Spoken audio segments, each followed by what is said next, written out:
afternoon. May bit-bit ako na supot guys, gloves, tsaka yung mushroom hunting knife ko. Kasi today ang gagawin natin is ipipick natin yung Corvaceae or yung poisonous na mushroom na nakita ko guys. Kasi yun is masyadong visible sa ibang mga tao. So bago pa ako maunahan guys, baka merong gusto mag-pick nun, uunahan ko na sila.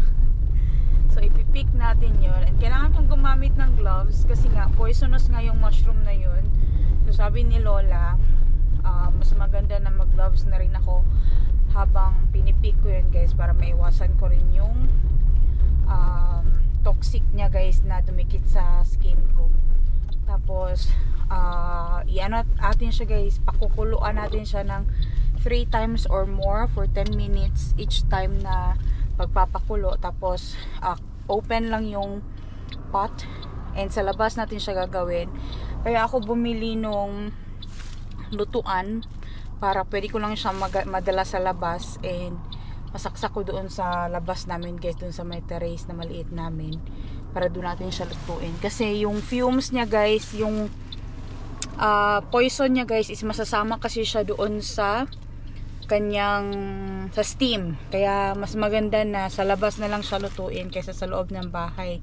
Pwede naman sa loob ng bahay, however you need to open all windows, make sure that wala ka rin doon sa loob habang pinakukuluan mo yon, and walang mga pets sa loob ng bahay or mga tao sa loob ng bahay. Kasi nga pag na-inhale mo yung toxic gas, kasi nagsispread siya sa hangin, kaya hindi maganda. Mas mabuti na sa labas natin siya gawin, pero ipipick up pa rin natin siya. So dito na tayo guys. Kasama ko rin si Nico and Anika, pero andun lang sila. Si Nico is titingnan niya yung river guys, kung may mga isda ba na tumatalon pabalik. So naka gloves na ako, and dito lang yun banda guys, sa may gilid. Ayun oh, forest na kasi ito dito guys. Ayan oh, kita nyo ba? Kita ko na siya agad guys. Ayan oh, ang laki. Mas lumaki sila lalo guys. Oh my god. Yan oh, yan yung Corvaceae, and yan yung kukunin natin.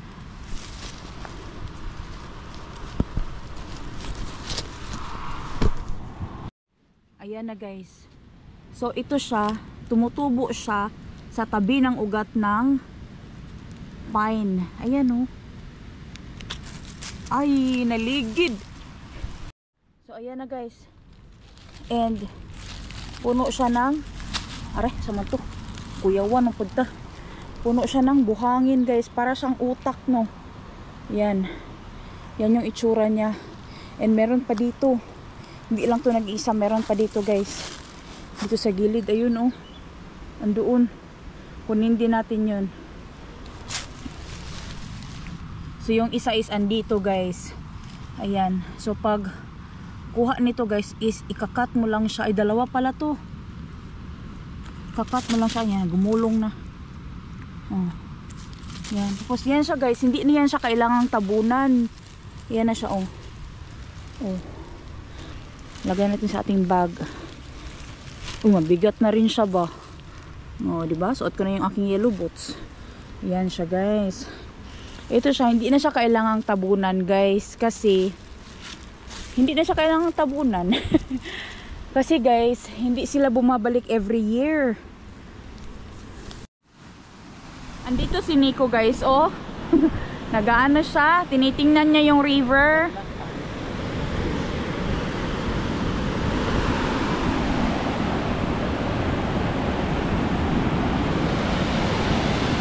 How can they climb up there? It's so high.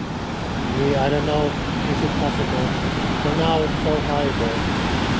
Yeah. Nanyo, ang ganda, di ba guys? So clear. The water is so clear.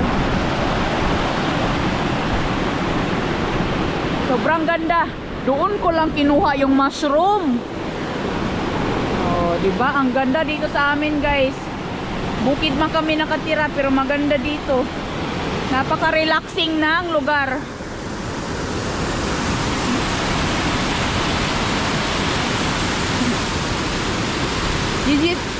Did you see fishes?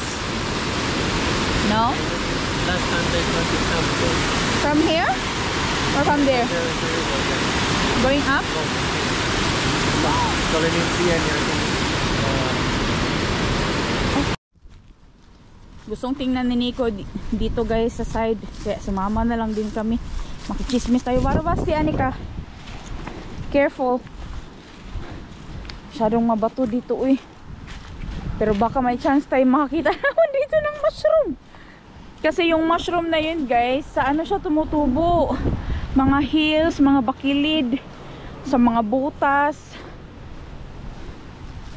Baka meron dito pero usually tumutubo siya kapag merong puno na pine na pinutol. So sa patay na ugat siya tumutubo guys. Pero parang wala man dito. Pero gusto lang tingnan ni Nico yung river dito na side. Ano itsura. May bridge naman yan dyan sa taas. Calming lang din ang itsura no. Maganda guys. Ganda man pala dito oh.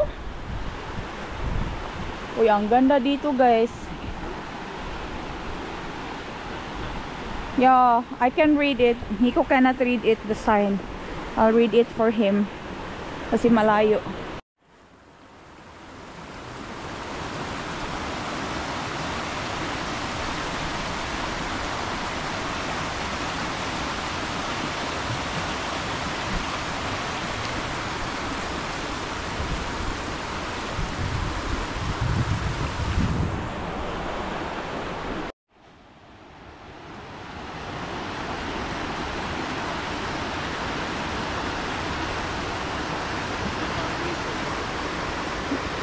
Somebody throw the bottle here.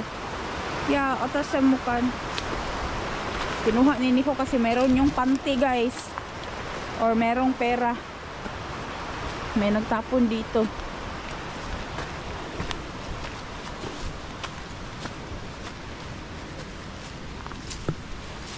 So guys, excited ako ano kayang lasa nun. Kasi last year guys, nakuha ako. Pero sobrang liit guys. Halos hindi ko na siya matikman. At least ngayon, medyo malaki-laki yung nakuha natin. And let's try kung anong lasa niya. Tapos puntahan natin yung isang lugar kung saan ako nakakita din last year. Baka meron na namang tumubo doon. Kahangak pa rin pasaka oy. Di na ako sanay maglakad sa gubat guys. Nanguha pa siya ni ka na dandelions.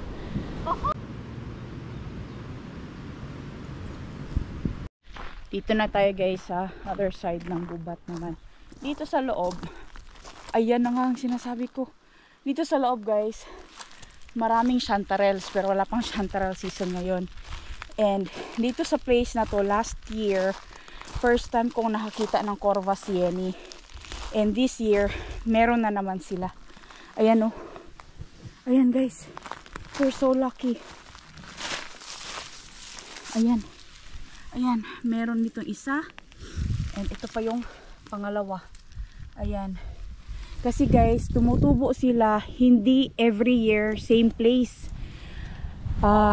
Kapag may mga puno dito na nakat, dito sa loob may mga puno na nakat, and doon may stump doon, nakat na puno ng pine, doon sila tumutubo. Pero hindi mo siya kailangang i-cover kasi nga magbabago yung texture ng lupa each year. But this year, ito, meron na naman tayong nakita dito guys. Almost the same place. Pero yung last time na nakita ko, sa medyo taas siya. Kaya ang ginagawa ng mga hunters nito guys is ano siya, ginakat mo siya doon sa ilalim. Kasi mahirap siyang tabunan kasi nasa gilid siya ng bakilid guys. Yan oh, parang utak 'di ba? Tapos puno siya ng balas, may mga ano, mga dirt. Ganon din yung isa. Ayan o. Tapos para siyang utak guys. Ayan. So yung aking kutsilyo tsaka akong bag andun sa sasakyan, pero malapit lang naman si Nico. So tingnan ko pa dito kasi ito guys, kanal ito dito sa forest. Ayan o. Tapos dito yung road. Tapos dito walang masyadong dumadaan dito guys sa mga sasakyan. Bibihira. Meron na naman ako nakita doon dalawa, so ipipick natin yon. And titingnan ko pa dito, baka meron pa akong makita. So andito na guys, kukunin na natin siya. Ang ibig kong sabihin guys na mag-change yung anyo ng lupa. Kasi dito sa Finland guys, yung mga kanal na ganito, inaayos yun nila every year. So posible na this year, kung hindi ko to nakita today, hindi ko na to mapipick up. Kasi nga, masisira na ito. Kasi ayusin man itong kanal dito guys, kita nyo may mga nakaharang doon na mga stem. Pero buti na lang at nakita natin today. And mapipick up natin siya guys. Napakasayang. Kasi bibihira siya dito sa amin. Sana yung aking bag. Itong mushroom na to guys, wag nyo talaga tong naasa man akong kutsilyo. Hala guys, nawala akong kutsilyo. Baka nahulog ko. Nahulog ko yata yung kutsilyo ko guys. Ako na lang siyang kamuton. Nahulog man siguro na ako dito sa kuan. Kung asa ko gikan guys. Yan oh. Oh. Ganyan siya oh. Para siyang utak, di ba? Tapos puno siya ng mga balas-balas. Kasi ito siya guys, tumutubo ito sa mga area na ganito, may mga bato-bato. Tapos yung hindi siya covered ng mga dahon. Kaya wag na tayo mag-expect na meron dyan sa loob kasi imposible guys. Hindi siya kagaya ng chantarelle. So ito yung pangalawa. Ayan. Oh. Diba? Ganyan talaga siya oh. False moral ang tawag dito guys sa English. Meron ding true moral, yung parang cone shape siya, pero giring-giring din yung size niya. Pero sa Finland ito guys nakakain. Pero sa other parts ng Scandinavia banned ito. But this year actually merong news about dito na hindi na ito pwedeng kainin.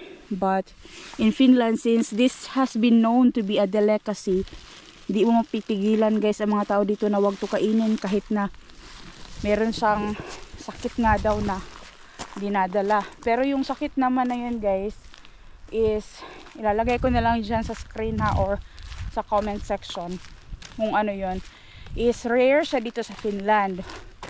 So doon sa Finnish group ng mga mushroom hunters, maraming nag-comment na yung tatay ko, yung lolo ko, yung ganito ko 100 years old, 90 years old, 95 years old, 70 years na kumakain ng corvacieni or nitong false moral.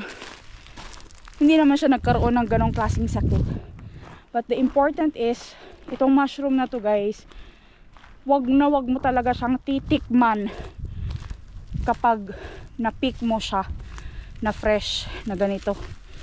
Kasi diretso gid ka ni mailisan yun na yung muhang birthday guys. Makapatay gid ni siya guys. Kaya kailangan mo to siyang pakuluan 3 times or more. Tapos itatapon mo yung tubig mo. Ay, gihangak ko. Sura ng tambok ko eh. Kaya sa good thing na nagpunta ko ng gubat para may exercise ba. Tingnan nyo to guys, napakadaming bulaklak ng blueberry. Wow. Baka mas marami ang blueberry this year. Sobrang ganda. So andito ako sa another gubat guys. Tiningnan ko lang kung meron laman dito. Pero wala guys. Kasi masyadong malalaki na yung ibang puno dito. But meron pa isang gubat na medyo malayo-layo na. Doon meron akong nakita last time na mga mushrooms. And yun ang next na pupuntahan ko. Hindi mo na today guys kasi gabi na rin no. mag alas 7 o'clock na ng gabi guys. So bukas may school pa si Anika and kailangan din natin magpahinga. And mahaba-haba pa ang proseso ng pag-prepare ng mushroom. Kaya uwi na tayo ng bahay and papakita ko sa inyo paano yung pag-prepare ng mushroom na yun bago mo siya makonsume na safe. So, ito na guys yung mushroom na nanggaling sa forest. Ayan. So, meron tayong nakuha 1, 2, 3, 4, 5. Tapos, may dalawang piraso dito na nakat siya guys. Galing dito sa malaki. Galing dito. Ayan. So, ito yung most deadliest mushroom dito sa Finland guys. Na if not treated correctly or if not handled correctly, this can really chugi your life. Yeah, so this is very poisonous. So the thing that we need to do for it to remove the poison is kailangan natin siyang pakuluan para matanggal yung kanyang tawag nito, yung kanyang poison. Alam nyo ba, itong mushroom na to, meron siyang distinctive smell. Meron siyang aroma guys, na mabango siya na parang makalipong. Yan yung kanyang amoy. But, hindi na natin to patatagalin. Ilalagay ko na siya dito sa pot. And, hugasan muna natin siya. Tapos, ayan, hugasan muna natin siya guys. Tapos, anuhin natin siya. Pakuluan natin siya ng at least 2 to 3 times or more. Pwede mo siyang pakuluan mas matagal, di mas mabuti, di ba? Tapos, pwede natin siyang hatiin para makita natin yung sa ilalim niya, guys. Pero hindi ko na lang siguro hatiin, guys. Ganyan na lang siya. So, ganito yung itsura ng Corvus Sieni. Tingnan nyo to, yung pinakamalaki talaga ang maganda. Ayan o, di ba? Sobrang ganda. Parang utak talaga siya, guys. And marami siyang dirt. Kasi nga itong mushroom na to, tumutubo siya sa mga maraming sandy areas, mabuhangin areas, ganun. Kaya, maraming buhangin. Isa Corvus Sieni, taon murkulinan. Murkulinan nyo, ala ota, biela, mamehemin. Let's taste this one. Mommy need to cook first. It's a brain. It's a brain mushroom. It looks like a brain. Yeah. It's a cauliflower mushroom. Does it look like a cauliflower? It's a cauliflower. Taon murkulinen ha. Tao to kita and see. We need to cook first before we can eat this one. Ang dami niyang dirt, guys. Ayan. Brain mushroom. Brain mushroom daw, sabi ni Anika. Para talaga siyang utak. So, ano yun? Slug. Ay, mayroon palang slug na napasama, guys. Hindi ko siya nakita. Ayun o, ang laki ng slug. Ayun. May slug pala na napasama. Kailangan natin yung itapon sa labas.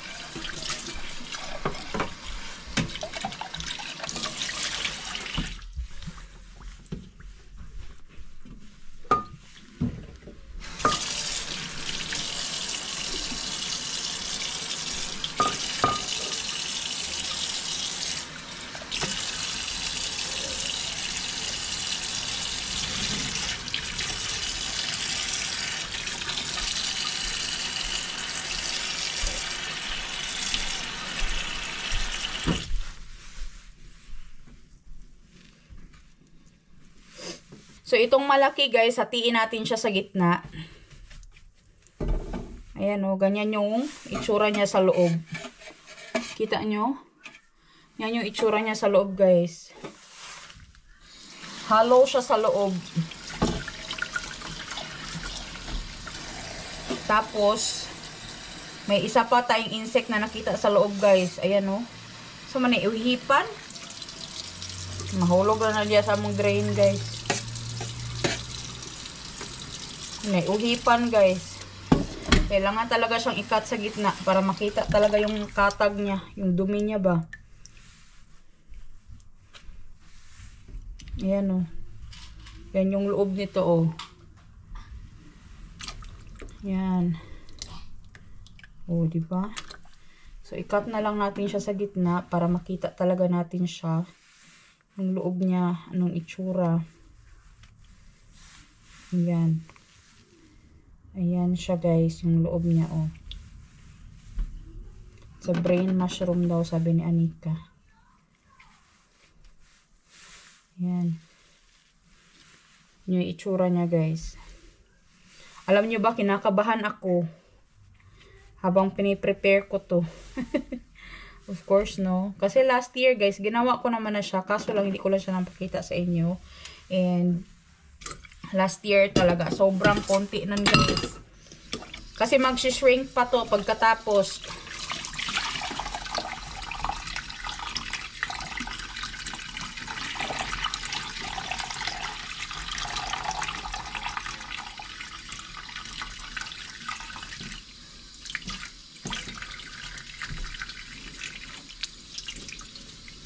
So, ito na guys yung ating mushroom. Lalagyan lang natin siya ng water. Na dapat yung water is lumampas doon sa mushroom guys. Hindi pwede na nakalutang yung mushroom. Kaya hiniwa ko na lang talaga siya kasi maliit itong pot na gagamitin ko. And yung texture niya guys, malambot siya. Madali siyang madurog.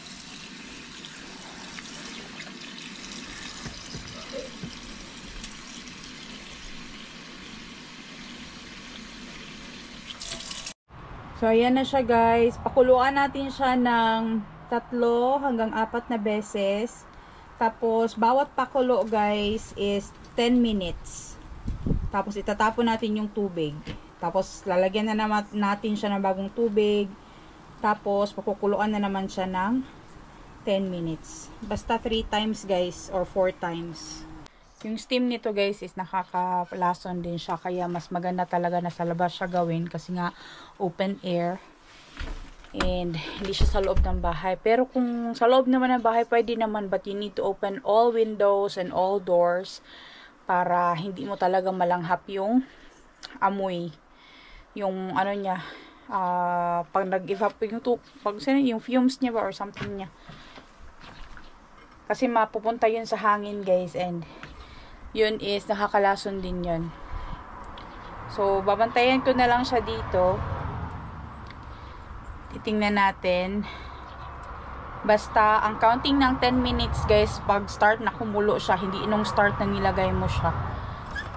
Yun yung paraan. Napaka-hassle niya i-prepare. It's a long process, but I hope it's gonna be worth it.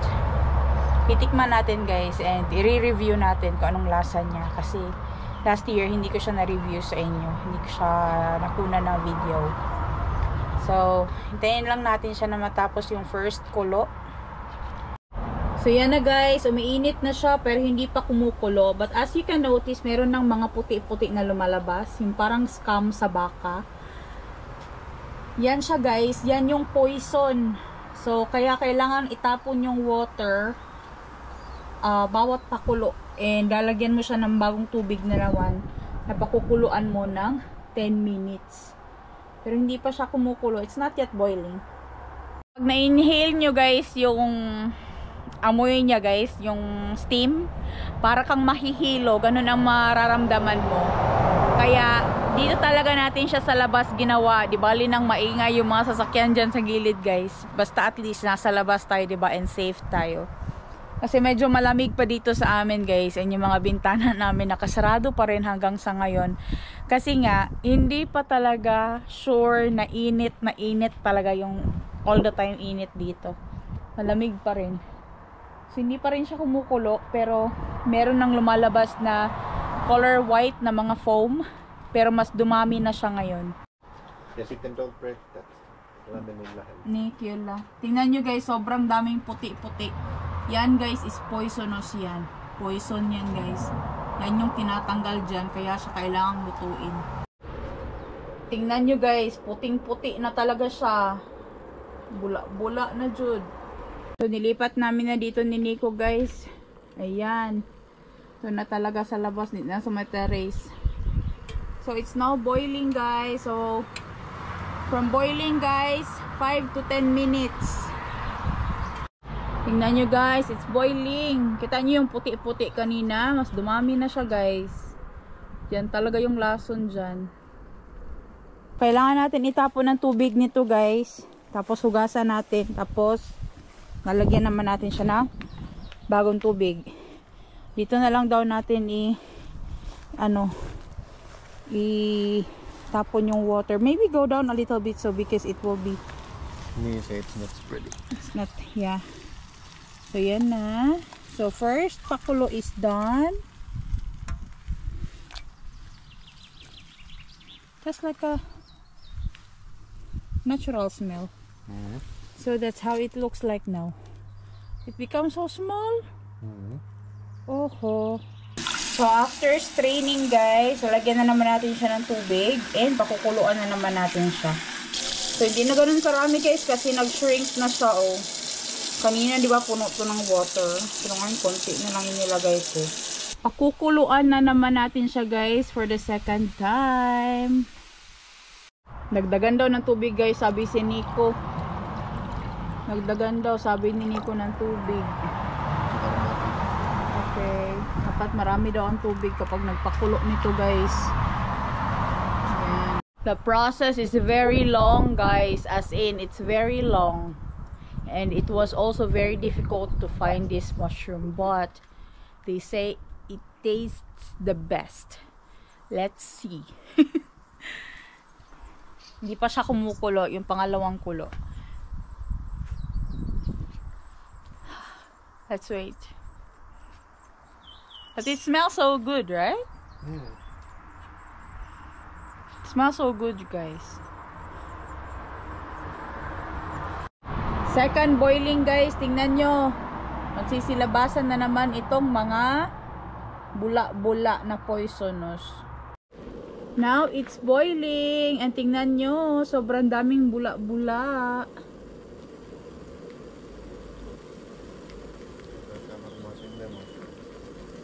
It's boiling, Daddy. Before, so it will not overflow. Tässä kolmosella ei tule kannella. 5 minutes, guys. So let's drain again. Dito na lang daw namin sa labas i-drain, sabi ni Nico.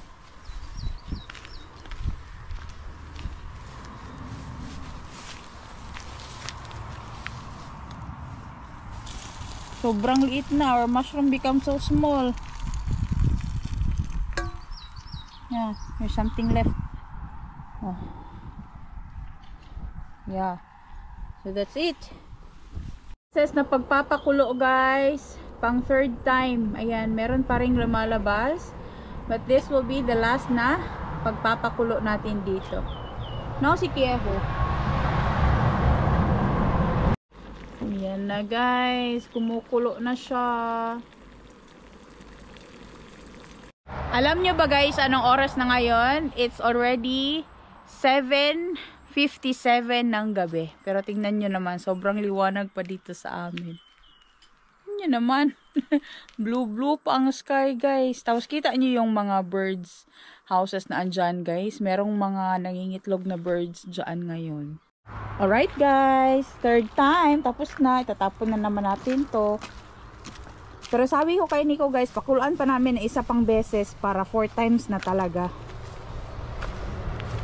Para sure na gyud. Para sure bull. It becomes very small. It's like a one mushroom only I pick. Put it here on top. Oh, it's a tipo. It's a tipo make. This is it guys. Yay! Konti na lang yung bula-bula niya guys. Pero matatapon naman yan. So it's okay.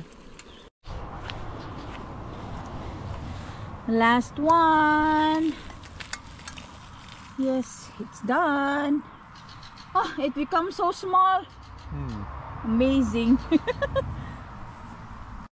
Guys, tingnan nyo. Parang isang mushroom na lang siya. Yung, di ba, kanina may malaki akong nakuha. Parang isa na lang. Nag-shrink talaga siya. So, pasok na tayo sa loob and lutuin na natin to para matikman. So, ito na yung last rinsing, guys. And this mushroom is now safe to be eaten. Of course, lulutuin natin siya.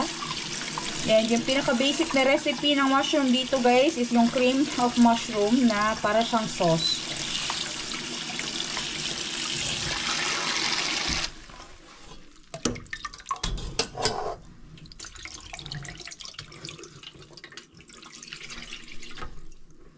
Ating mushroom, so hiwain ko lang siya, guys, ng maliliit na piraso. Mayroon talaga siyang strong, earthy, parang woody smell.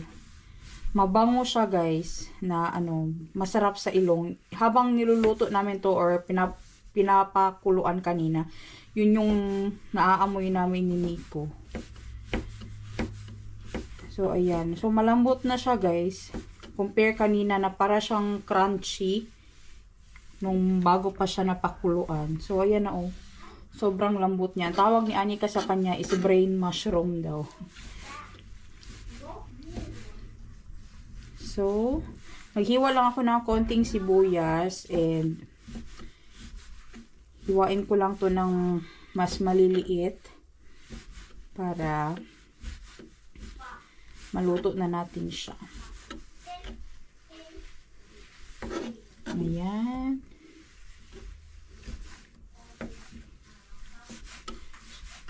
Kalain nyo, deadliest mushroom ito, guys, dito sa Finland. Napunta kayo ng Norway and Sweden, this is banned. Hindi nila to kinakain talaga doon. Pero dito sa Finland, guys, ito yung pinaka-poisonous talaga na mushroom. You should not treat this mushroom as like a normal mushroom, guys. Makamatay talaga siya. And it contains carcinogens. Kaya natin siya pinakukuluan para matanggal yung mga poison na yun. Isa yan sa mga reason. Excited ako, guys. Marami na rin pala siya, oh. Marami na rin siya.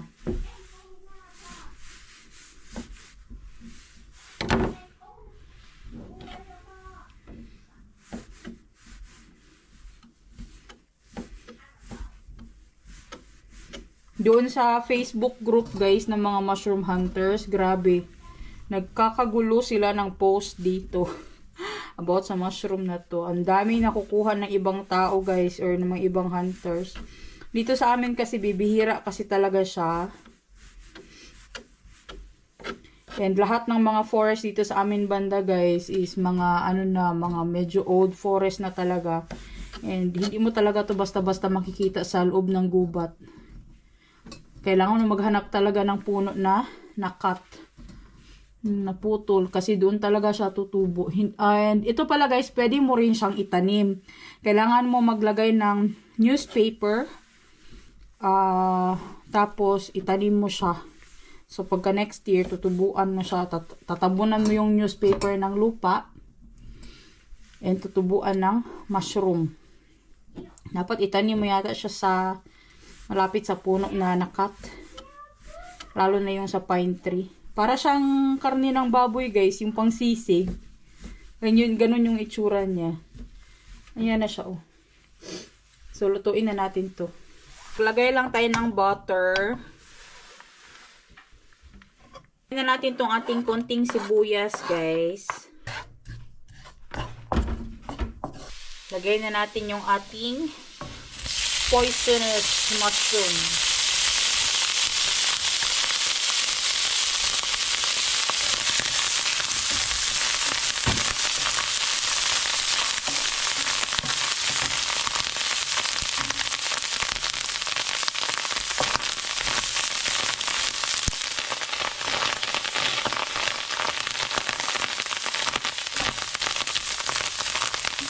Grabe, sobrang konti lang siya.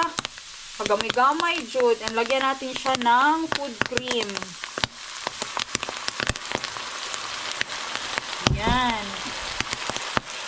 Food cream, guys. Konti lang na food cream.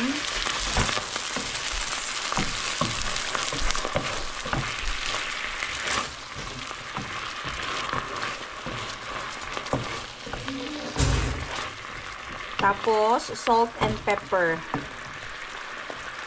Konting salt. Konting pepper.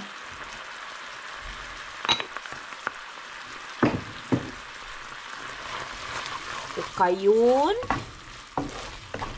And that's it, guys. Tapos na to. Kuyawan, makumutilaw ani guys. Oy, kung tama na ba ang salt of pepper. Pero I think it's okay na. I think this is already good. Go fast. You wanna taste this? No. Ayaw tumikim ni Anika, guys. No. Ain't this good? Ain't this no poison. This is not more kulinan anymore because we already ruwa pata this montakerta. Ayaw tikman ni Anika, guys. Pero yeah, ito na yung ating mushroom. Lagyan ko pa ng konting food cream, guys. Konti lang. Alam kasi ni Anika, guys, ang poison sa hindi, guys, no. Ayaw niya tumikim. But yeah, this is done. And lagay na natin ito sa ating lalagyan.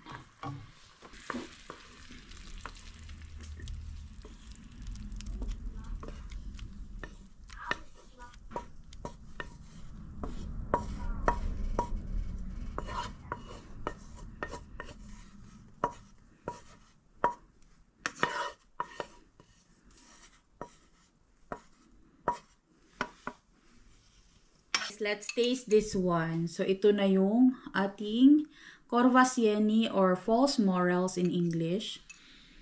This is like a... What's the smell? It's got pleasant. Pleasant smell, no?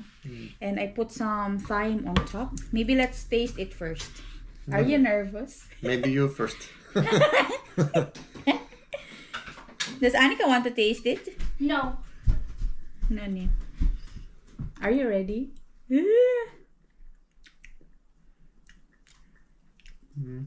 It's quite like strong, good taste. Like it's very, very sweet. That's more like a... Oh, not bad. But it's not bad. It's... But maybe this is make like aftertaste. This what you put this. Maybe the thyme is not a good idea to put there on top. It's actually texture is like a spongy. You remember that mushroom I got, that white mushroom, that noodle mushroom, that white one, that rare one of the rarest mushroom in Finland. It's like that. It's like spring, but it tastes so good. It has like that earthy aroma and like a, and it stays there in your tongue. Very good. Very good. I try to put it here in the Ruisipsi.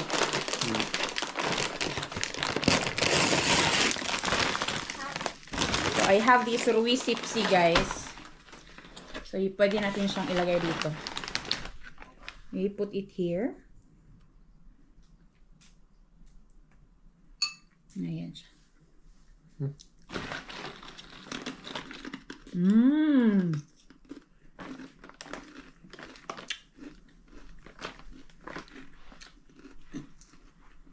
This is so good.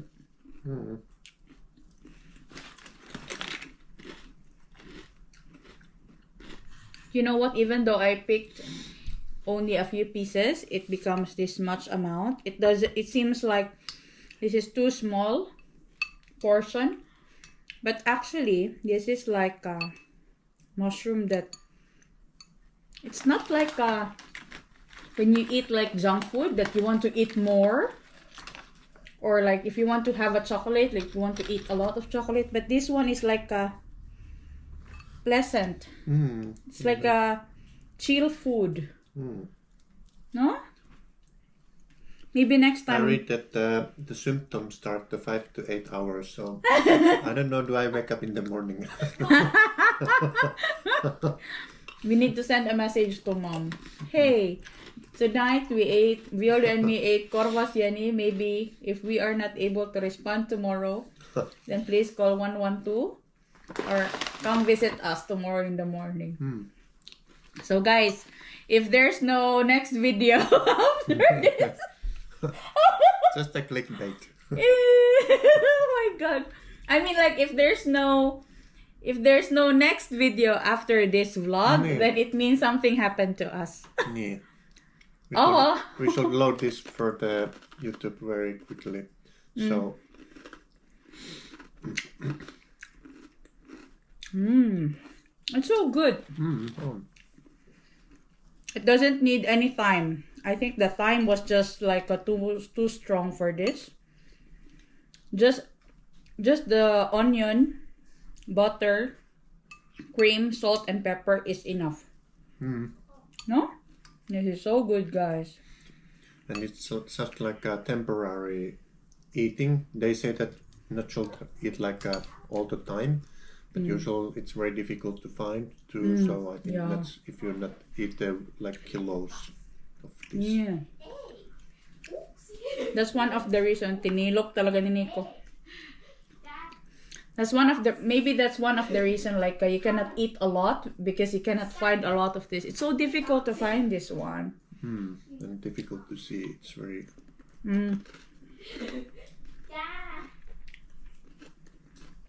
It blends in nature. So good. Very good. Oh, you like it better just eating that way? I like it in here. This is made of rye. And it's chips. Jos on ruissipsi. Nam. Tosi hyvä.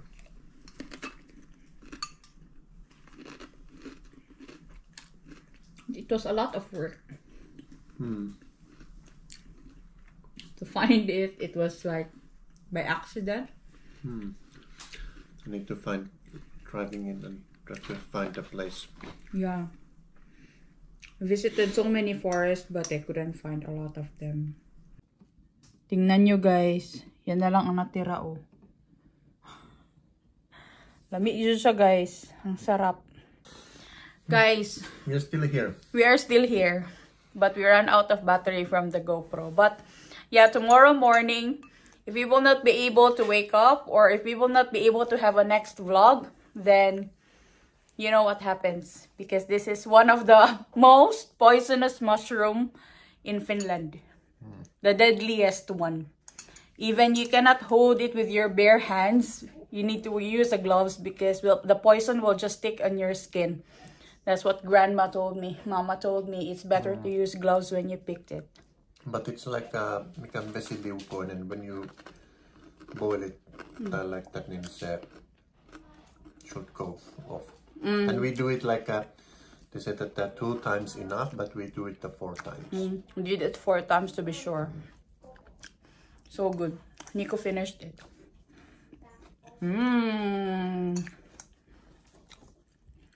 Hope you find more and make it something else, Daddy, no? Maybe a piraka or a pie or something. It's so good, guys. That's it for today, guys. The korvas yeni tastes so good.